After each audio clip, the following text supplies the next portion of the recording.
We are an ecological system connected. And what does the system need in order to keep itself healthy? Welcome to Point of Relation with Thomas Hübl, a podcast that illuminates the path to collective healing at the intersection of science and mysticism. This is the Point of Relation.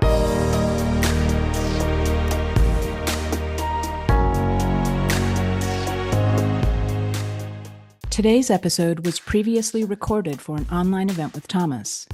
Although it took place at an earlier date, the insights and discussion remain relevant. Terry Real has been a practicing family therapist for more than 30 years, and his work has been featured on many major news outlets and TV shows, and in numerous academic publications. His most recent book, Us, Getting Past You and Me to Build a More Loving Relationship, is a New York Times bestseller. Terry founded the Relational Life Institute, which is dedicated to teaching the general public how to live relational lives and to teaching mental health professionals the practice of relational life therapy. Terry, you're my friend.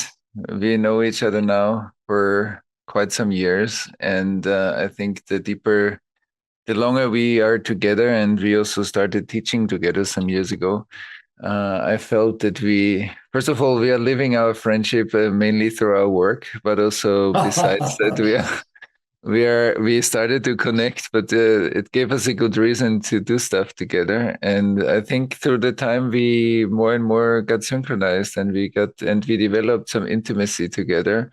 And then I think it turned out to be a very deep friendship.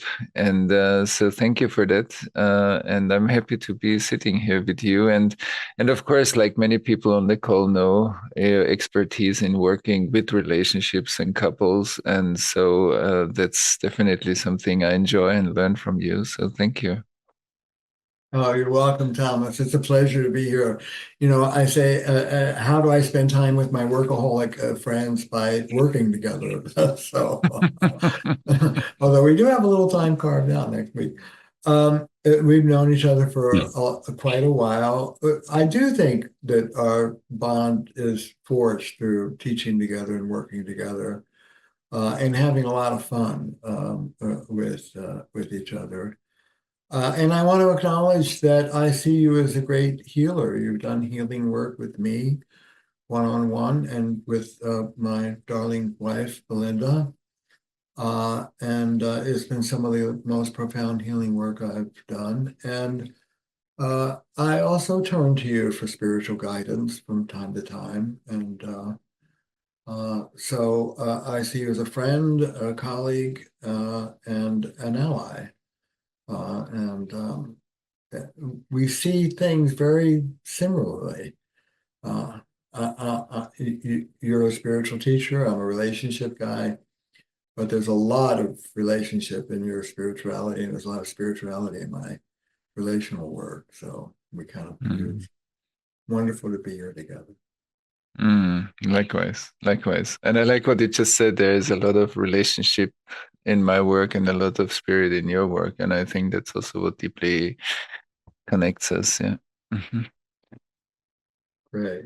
So we wanted to dare to be intimate, isn't it? And so we wanted to look at today what's actually intimacy. And maybe you want to start, since you're the expert on relationships. Like maybe you can speak a little bit from your side or your perspective. Like what's intimacy? Because there were many questions that come in. I think over 400 questions, and we distilled some of them into like focal points for our conversation today. And one is, what is intimacy? And maybe we start there. Let's start with that. What are we talking about? Look, intimacy is connection, and it's relatedness. I talk about learning to live a relational life on this planet. And what does that mean? It means authentic connection to ourselves, first of all. What are we thinking? What are we feeling? What are our body sensations? So many of us have blocks to even knowing who we are. Many of us have very harsh relationships to ourself. So the first relationship I want to think about is our relationship to ourselves. And you can work on your relationship to yourself just like you can an outside relationship. So it's about being authentically connected. And research tells us this is our state. This is what we're designed for as a human species. Infants in the first moments of life turn to connection. We know that physically intimate connection, and I mean emotional as not just sexual, is how we function best. The Surgeon General of the United States just named the lack of intimacy as a public health menace. The research says that the lack of intimacy is as bad for us physically as smoking a pack and a half of cigarettes a day. It's an essential nutrient to our health. So it's what we're born for. It's what makes us happy. It's what fulfills us. And in my work, we're known for producing dramatic improvement very quickly. And why that is because we help somebody move into the jet stream of relational connection. And it's so what we're born for. It's so satisfying that once somebody tastes it, they want more and more and more. It reinforces. So I talk about relational recovery, not addictions recovery, although that may be a part of it, but recovering that state of connection and authenticity that we're born for. And another way of saying that is intimacy is about sharing between two freestanding individuals. If you can be not a freestanding individual, and that's not really intimate, that's codependent. Or you could be a walled off individual, and that's not really intimate, it's not really sharing. So it's a boundary issue. There's voice, I speak up for myself, and there's relationship. I speak up to myself in the context of a relationship. So I am an individual, but I'm an individual in a larger context. Understanding the interplay of the I and the we is where intimacy is. Mm. How would you define it? Yeah, very similar, as we said already in our introduction. No, I think what I love this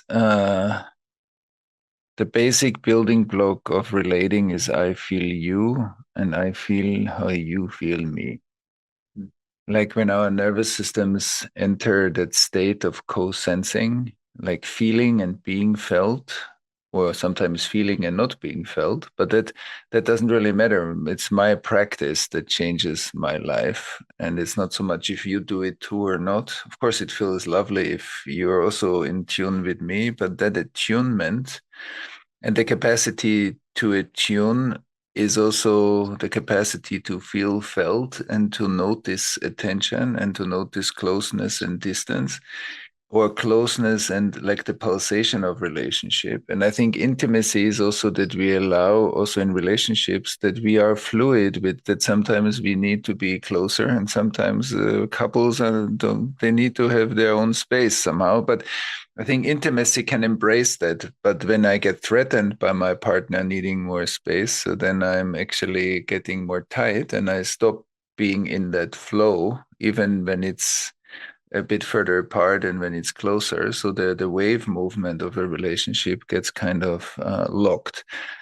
And I think that's also a sign of stress in many relationships. So that's one thing. And the other thing is, I like what you said, because I think we are living in a world where, and we will talk a bit later about trauma, where we see ourselves very individualized or hyper individualized. And you spoke about the we, you spoke about that actually relating is an ecosystemic process. And so I often say because there's intimacy with myself, and that's needed for feeling you, feeling me, like that's the basis, obviously. And the basis of parents feeling their kids is the basis for them having a healthy self-contact and a regulated nervous system. So it's always interconnected. But I loved it because when sometimes I ask people, so when you go through the forest, where is nature? And so of course nature is not just around us. Nature, I'm also nature. But sometimes we don't recognize that because we feel more separate. So it looks like there's nature and then there's me looking at nature versus all of it is nature.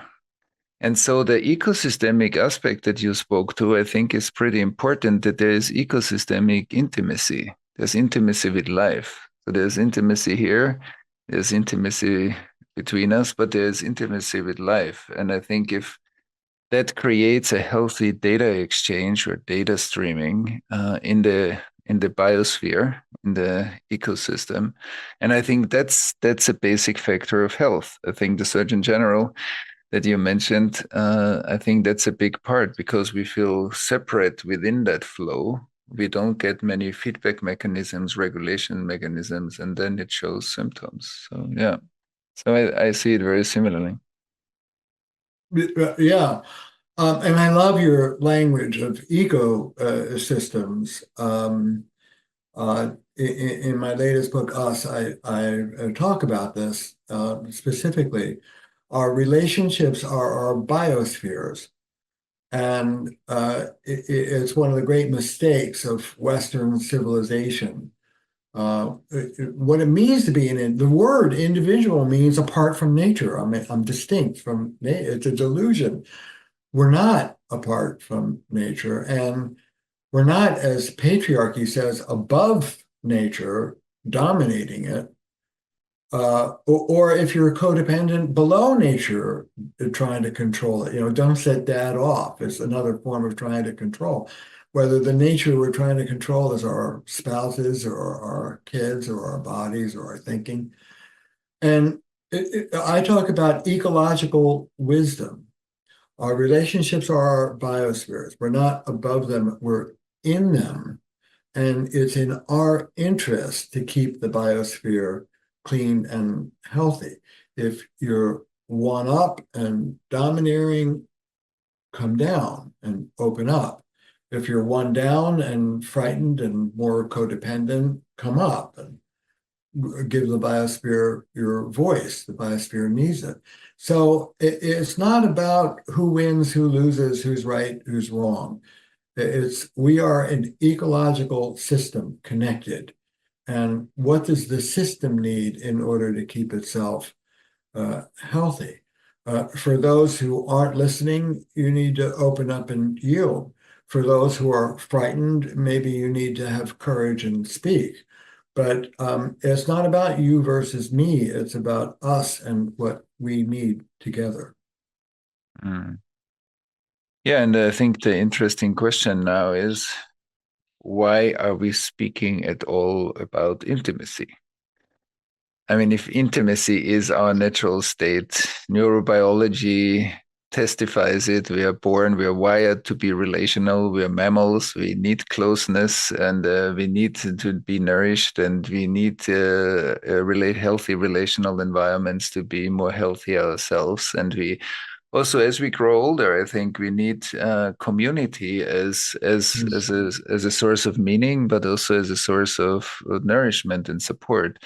So if that's there, and if that's so natural to us, so why does it seem sometimes so hard? And so I'm sure, and maybe you can start again, like sharing a little bit about like why are many people struggling? Why are we struggling with intimacy? And well, what are some root causes? And also maybe what are ways that, and you have seen it thousands of times, I have also seen it many, many times. So what's the way to liquefy those roadblocks, it seems sometimes? But let's talk a little bit, why are we having this conversation in the first place? The name of our talk is Daring to be Intimate in a Fractured World. And for whatever reason, we've never wanted more from our relationships than we do right now. our grandparents, a companionable marriage, side by side, nobody beats anybody, nobody gets too drunk, good enough. But we really want intimacy. We want to be lifelong lovers with each other. And that's historically new. But this new ambition is occurring in a culture that does not cherish intimacies. We live in a patriarchal, individualistic, narcissistic culture, and intimacy is not valued. We give lip service to it, but we don't, for example, teach our kids in school basic relationship skills. We don't really value it. So I say that in order to move men, women, and non-binary folks into true intimacy, we have to move beyond our culture. We have to move beyond patriarchy. It isn't built for true intimacy. This is an historically new demand, and we have to move not only our own relationship, but the whole culture into a much more sophisticated way of being. If I may, when we think relationally, for example, who's right and who's wrong, the answer is who cares? It doesn't matter. What matters is how are we as a team going to make this work for each other? But when you think ecologically, if one of you wins and the other one loses, you both lose. Not idealistically, realistically, because the loser will make the winner pay for it. Whether we're talking about two nations next to each other or a marriage. So when you shift out of our normal consciousness to this more sophisticated ecological consciousness, you remember that we're a team and we have to work together to make this work for both of us. And our culture does not give us the consciousness or the skills to do that. We have to learn. We have to listen to Thomas and Terry and learn how to do that, because our parents didn't teach us and the culture doesn't teach us. It's brand new. Yeah, and maybe when you say culture, maybe you're talking about maybe modern Western culture. Let's see, like maybe that's also different in cultural environments, and we want to be mindful of that. And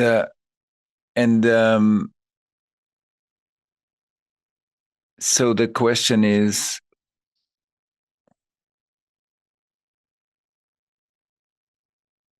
on the one hand, what is then what we've learned from our parents and our grandparents? Because in a way, you said we didn't learn it from them.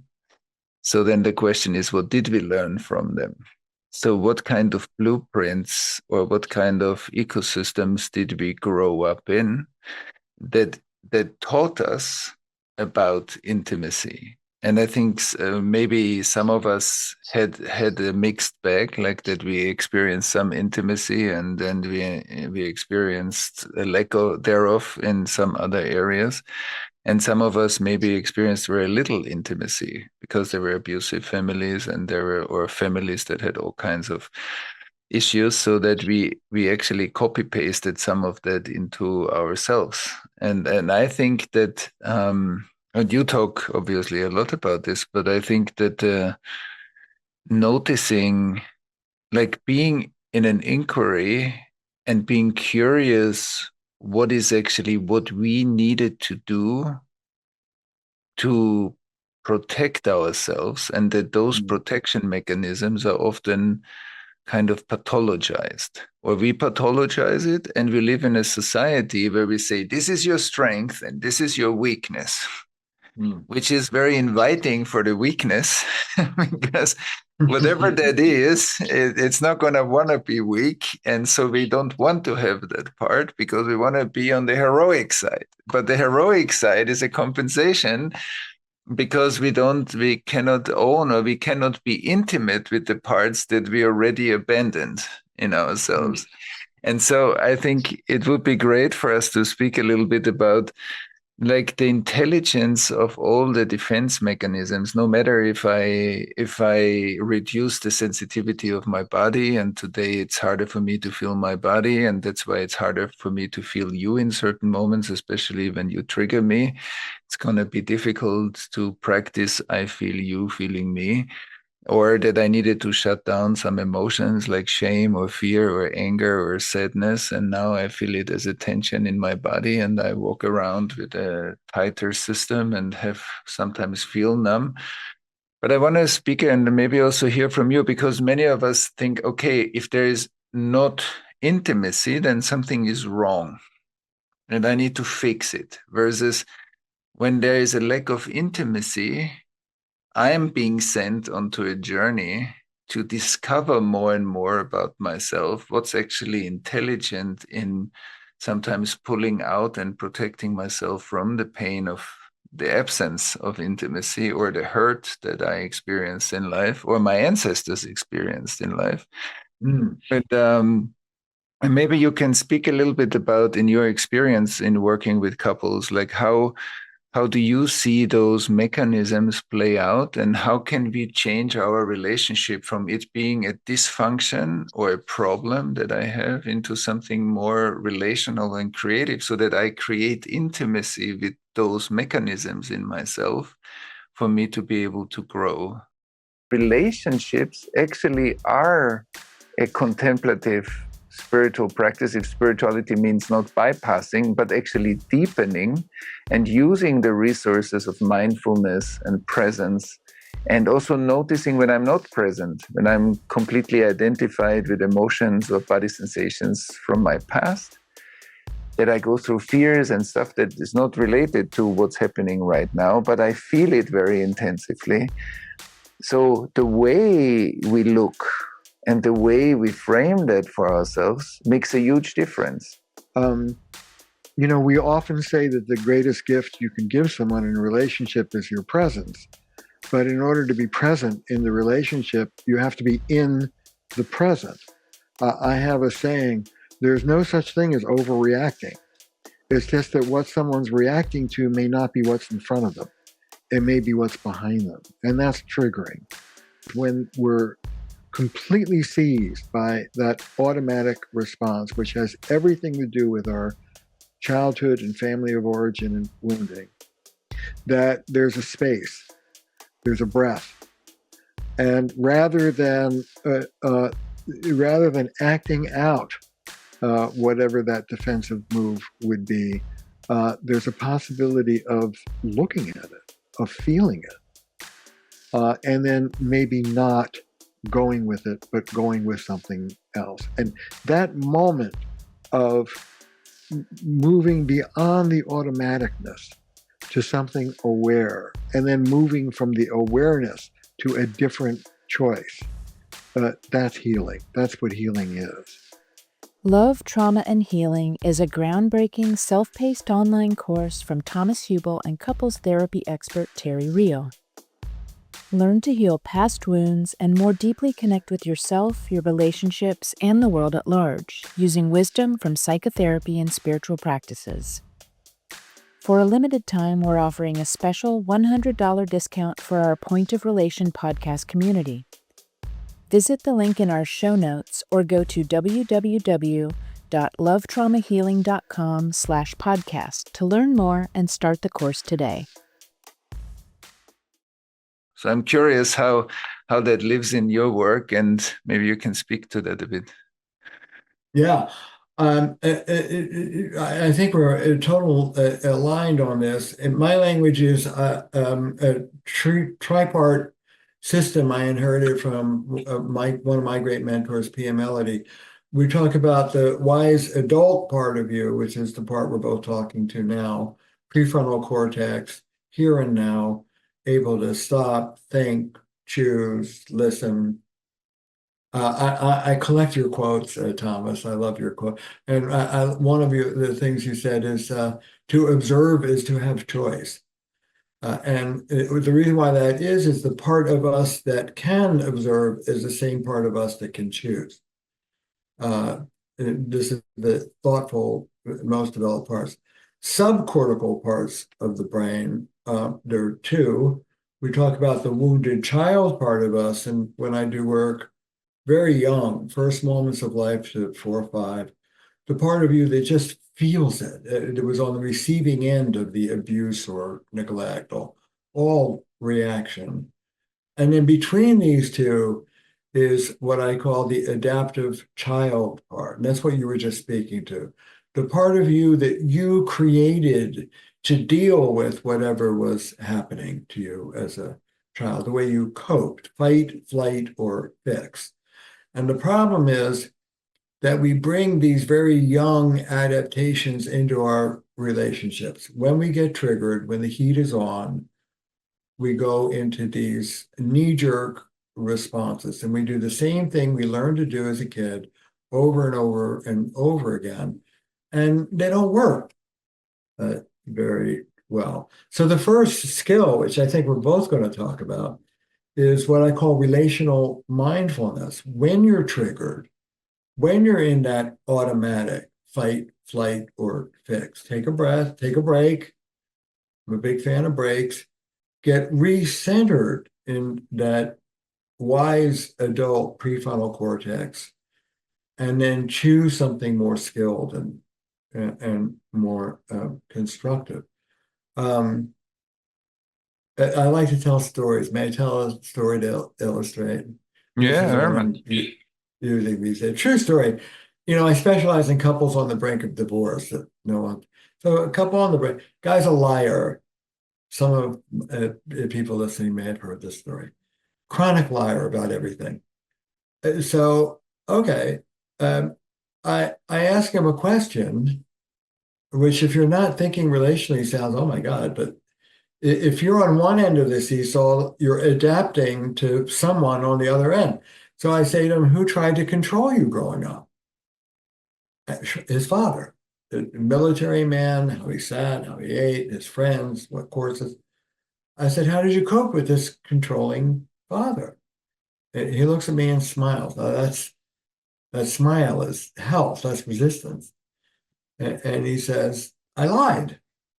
Dad said, don't be friends with Henry. I played with Henry and told him I was out with John. Smart boy. And I honestly don't remember which of the two of it said this, but I say, it may have been you.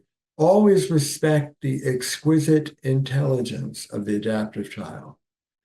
You did back then exactly what you needed to do, but you're not that 4-year-old boy, and your wife is not your father, and you're about to get divorced.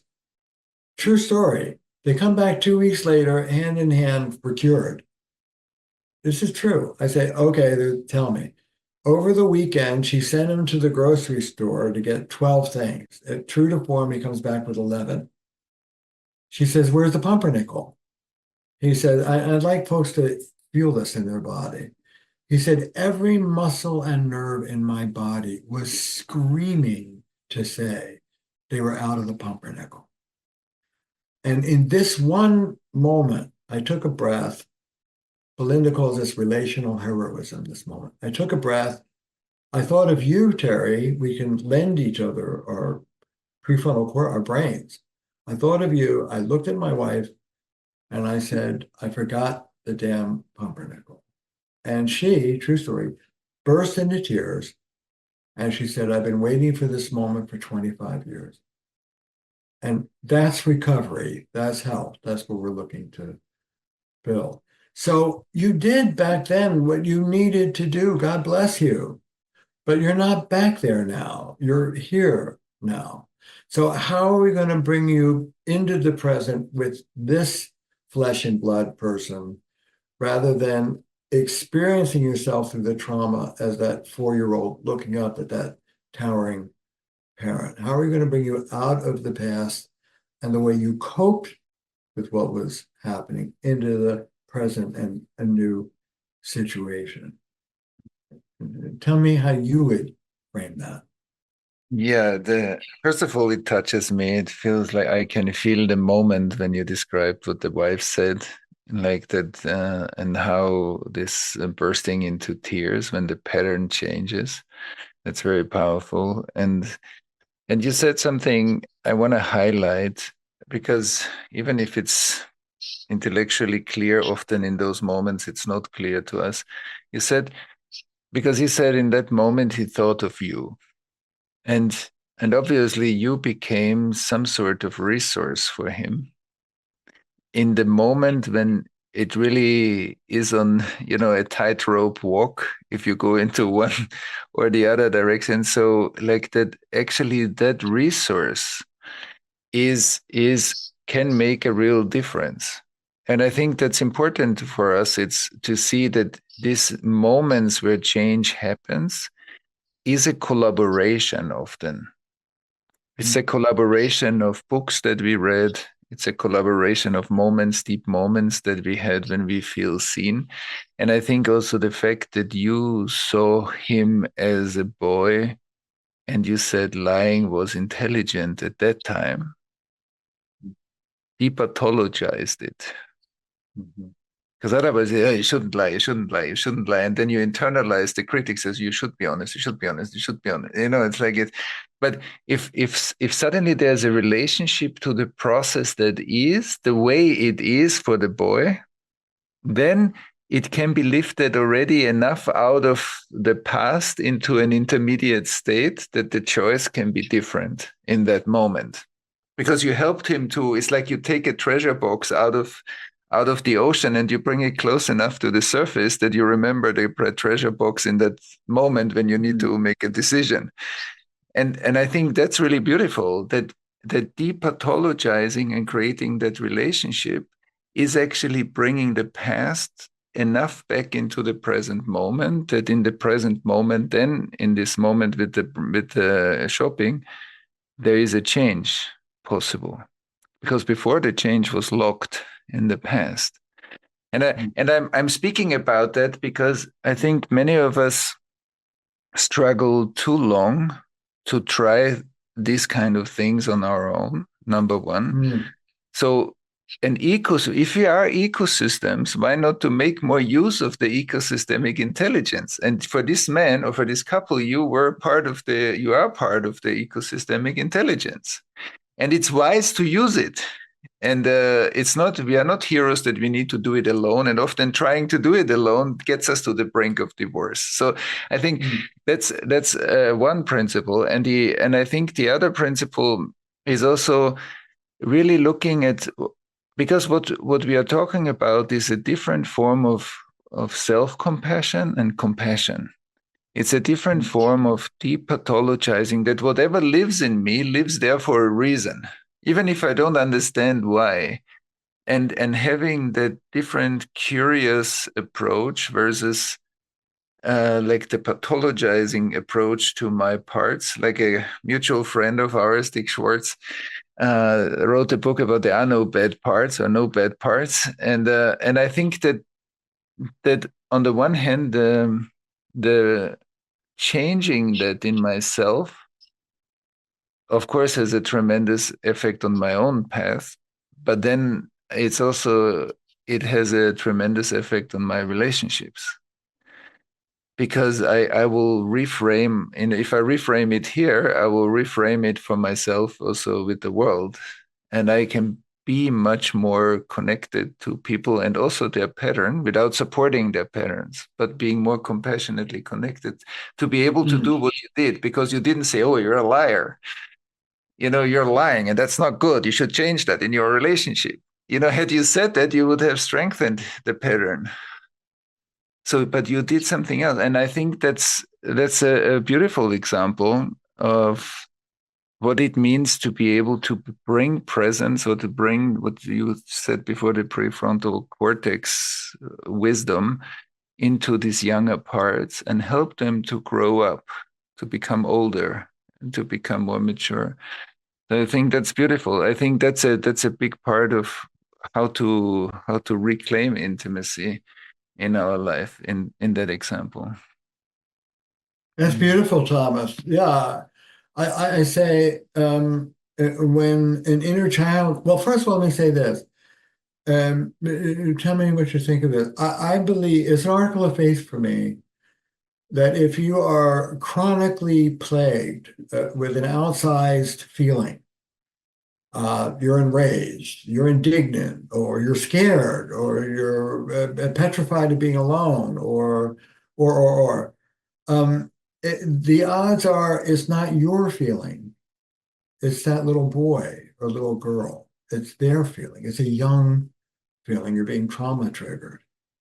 And if you can, to use Dick's words, unblend, if you can ask that young part of you to step back a little, and if you can tend to that part with compassion, but also some parental firmness, I do this work, and I don't like that so much trauma work is done behind closed doors. I like doing it with your partner sitting right next to you. And if you can turn to that young part of you and go, I understand why you're doing this, and also calm down. I got you. I'm here. I say this all the time. When Belinda and I have a fight, I take little Terry. I've got him. I know him quite well. He's about 8, and I put him behind me. Literally, I imagine my little boy behind me, and I make a deal with him. I say, look, I'll protect you from the blast that's coming at us. My big body, you're fine back there. That's my part of the deal. Here's your part of the deal. You let me deal with my wife. Don't you do it. You're 8. You're going to make a mess of it.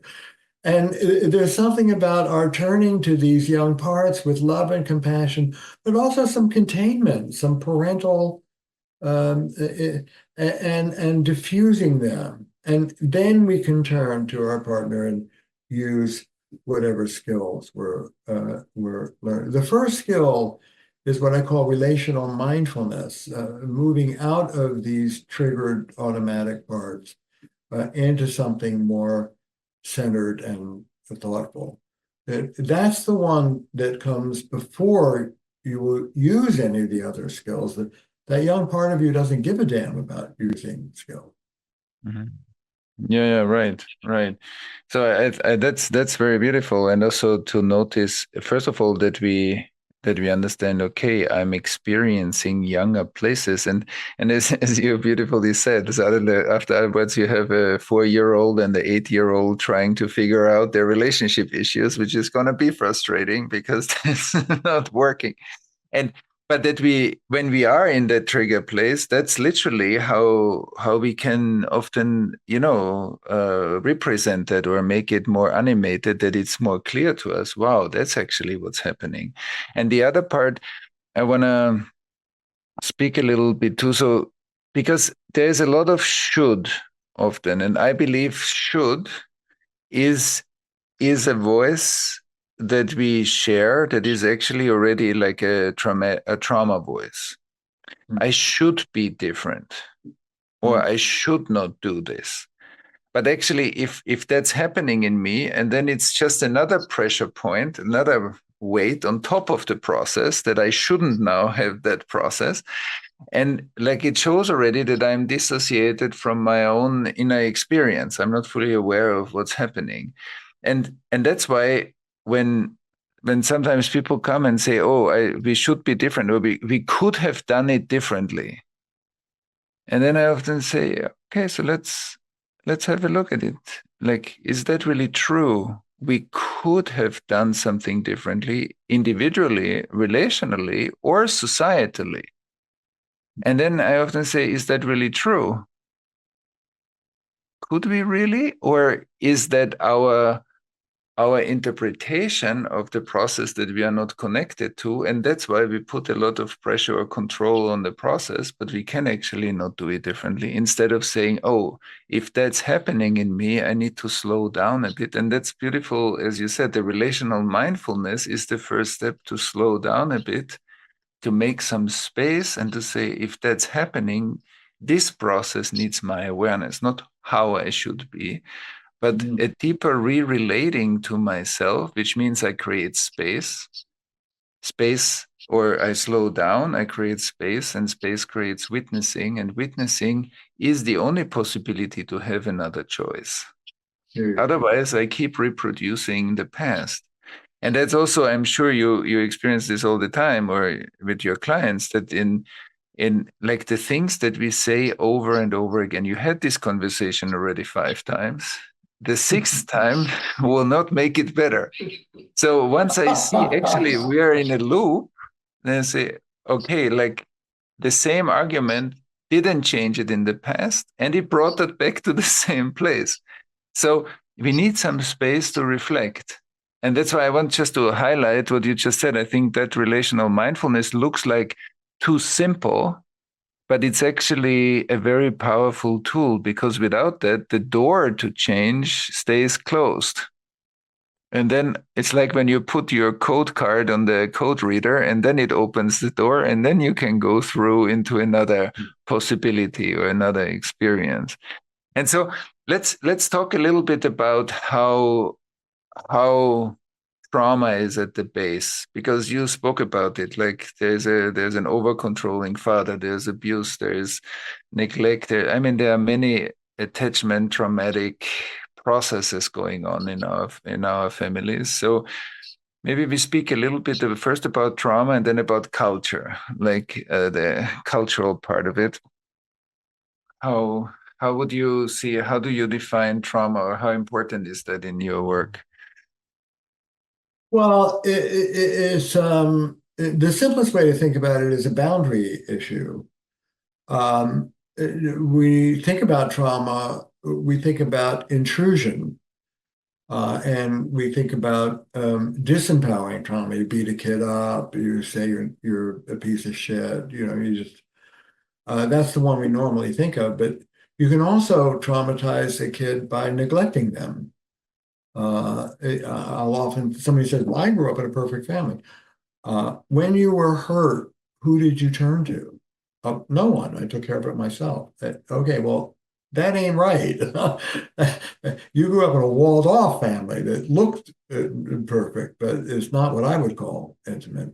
And because we don't live in a relational culture, most families are not relationally all that healthy by my standards. We can do better. It's getting better.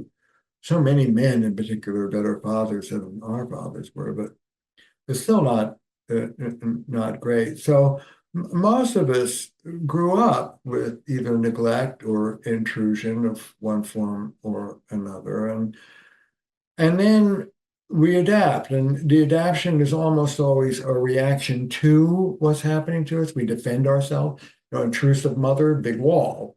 The bigger the wall, the bigger the intrusion. Good for you. And we also take in, you talked about that. It's usually a mixture. We also take in the model of what we were raised with. Often we say, I'll never be like my dad, and then guess what happens? So we have to unwind all of that and have the space to move beyond that. Those are all automatic. That's the key. Those reactions are young and they take over and they feel quite automatic.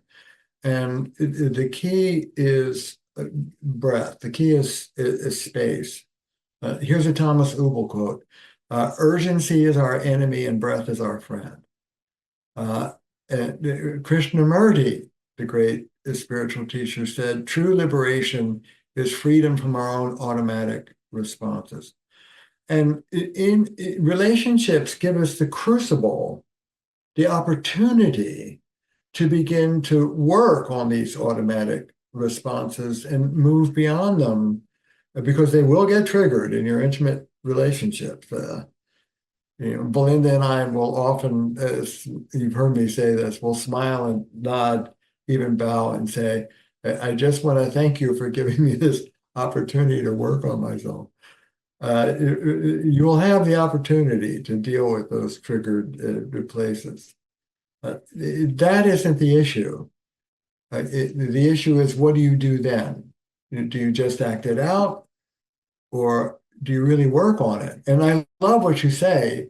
Maybe not all on your own. Maybe you remember Thomas, or maybe you call a 12-step sponsor or a friend or your therapist.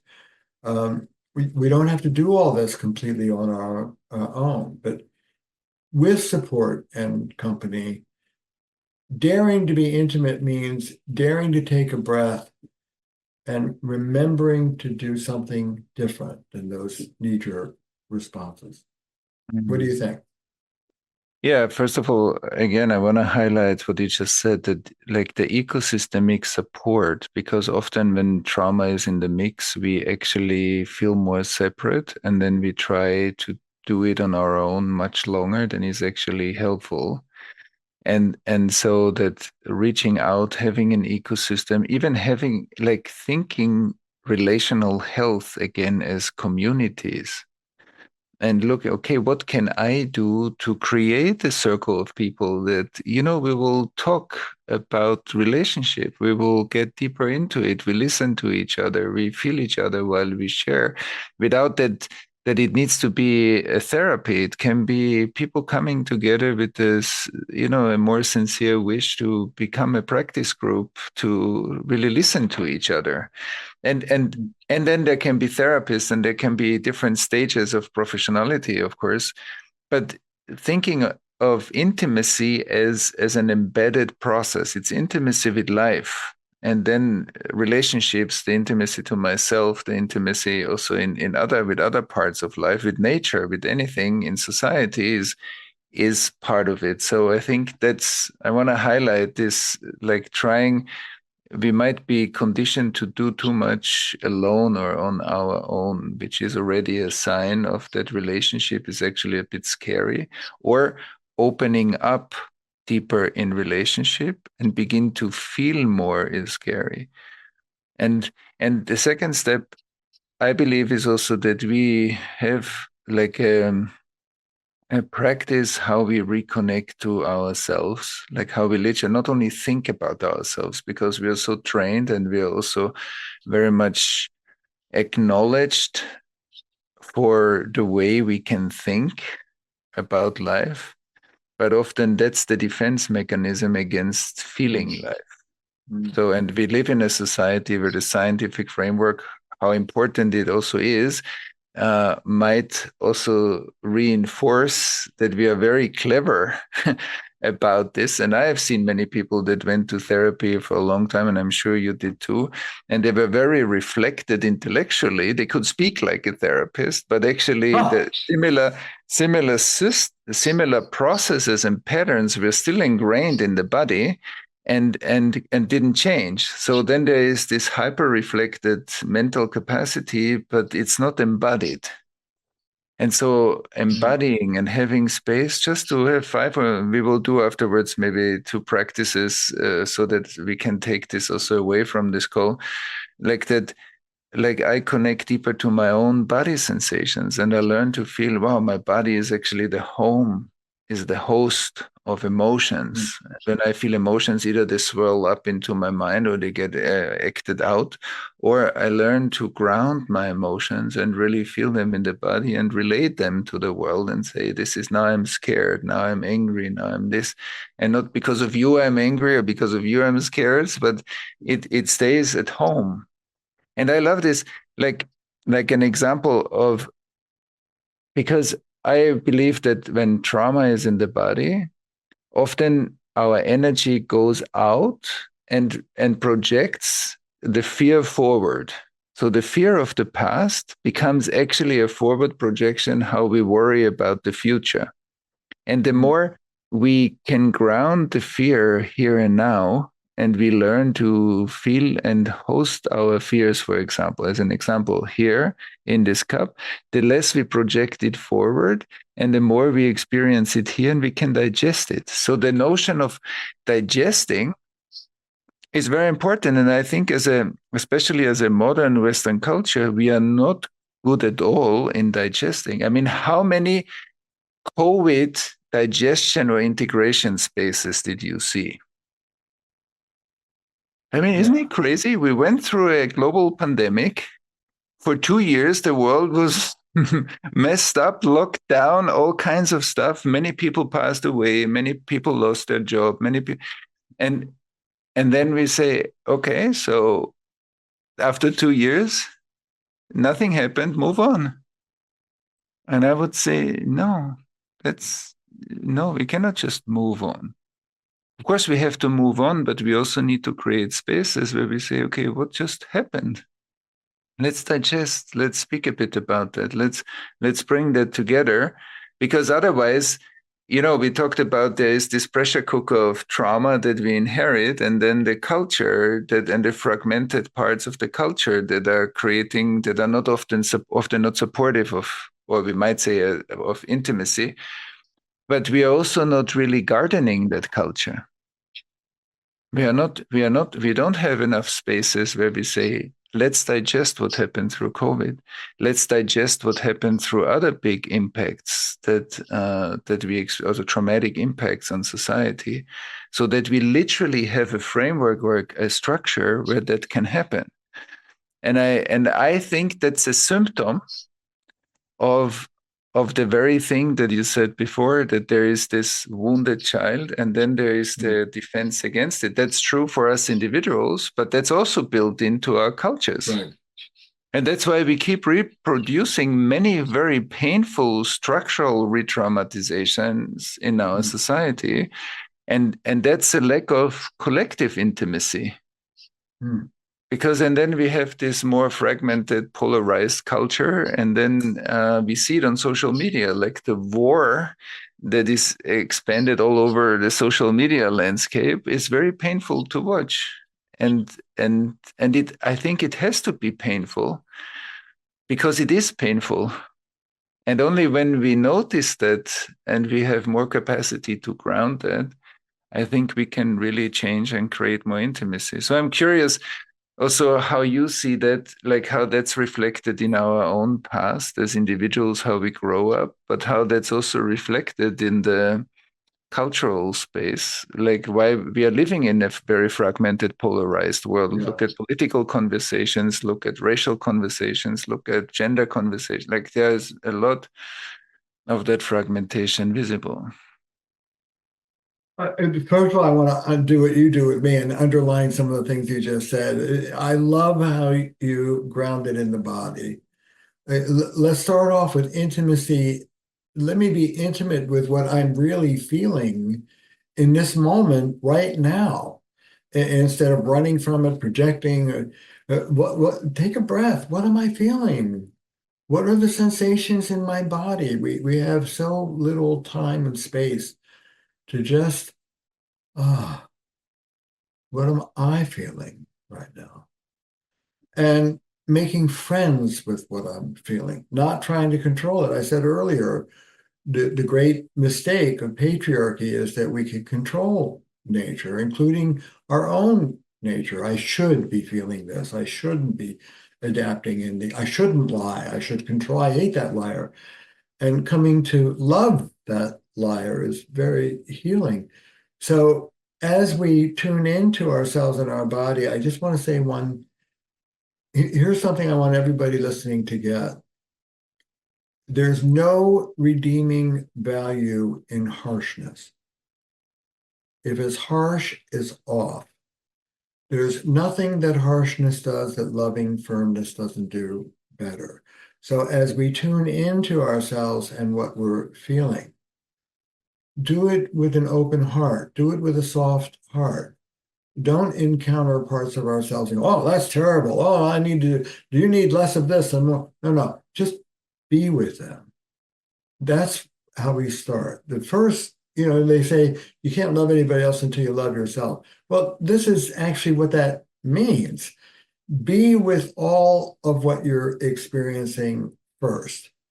And then you have the space to be thoughtful and conscious in how you move. But I love the way you ground it with our own experience right here now and in our bodies. That's the way to get out of that automatic acting out and into consciousness.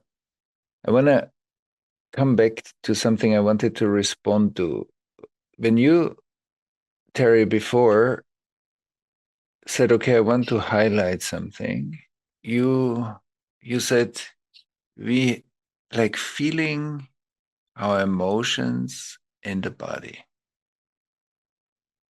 And in that moment, I could feel like how your nervous system started to model in a way, because you slowed down, your whole rhythm became a bit slower, because slowing down is a way to feel more.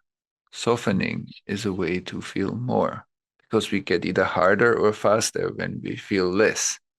So when you slowed down, I felt that your body sends out a different rhythm. And I'm saying that because I deeply believe that the regulation capacity of our own nervous system, and that's what we're going to practice now together, the regulation capacity of our own nervous system is definitely very, very important for ourselves. But in that moment when you spoke, I felt the effect of you slowing down. So it kind of transmitted itself to me and maybe also others. So there was a moment of, and that moment is relational mindfulness. I'm just like shining a bit of more light on that moment, because it's not something abstract, it's how we affect each other. And I think also in relationships, when I can regulate myself when there's a challenge or there's a friction or a difficulty in the relationship, my own regulation has an effect on my environment, on my intimate partner, on my children, on my colleagues at work. So the state of our nervous system is not just a privatized, boxed-in state that only exists in here, but it actually is ecosystemically valid. And like that, it helps us change our relationships, the more we change our inner stress patterns. Thanks for listening to Point of Relation with Thomas Hübl. Stay connected and get updates about new episodes by visiting our website, pointofrelationpodcast.com, and by subscribing to the Thomas Hübl YouTube channel. If you enjoyed this video, please like it and share about us with your community on social media. Thank you. We appreciate your support.